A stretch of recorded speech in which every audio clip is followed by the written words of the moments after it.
I'm the director of a group called the Citizens Coalition for Legislature Accountability. What we are is a group of independent-minded groups who have got together and said, you know what, we need to change those rules. The first thing we need to do is educate everybody out there who is a constituent so that they can go into their legislator and tell them, hey, you need to change these rules. For your sake and ours, we need to change these rules. And you start that off with an apology because you have been a lazy constituent who didn't actually learn how a legislature worked. Man, I went to fixmylegislature.com and I learned about it and I got a solution for it. And I know you can do that solution because the Constitution says the one job your representative and senator cannot give away is the making of those rules. He can't say, the Speaker of the House wouldn't let me do it, because you have the same vote on making those rules the Speaker of the House does as the committee chairman does. You can't get out of it. And you can tell them we want some rules changes.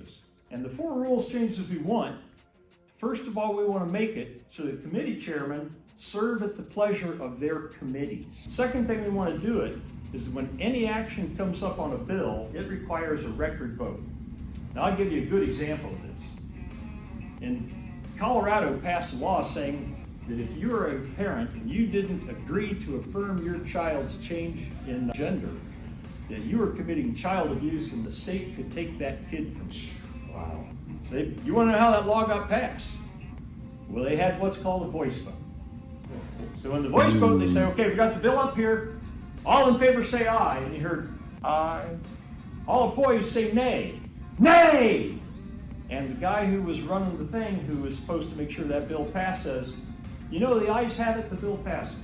And then every representative goes back to his people and said, well, I voted nay, but you don't know, because it's a voice vote. You don't know what your guy said.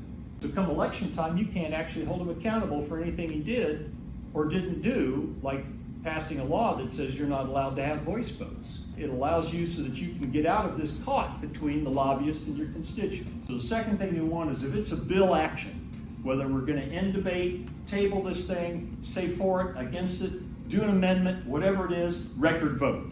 We get to know whether you opposed it, whether you didn't. Is that a punishment? No.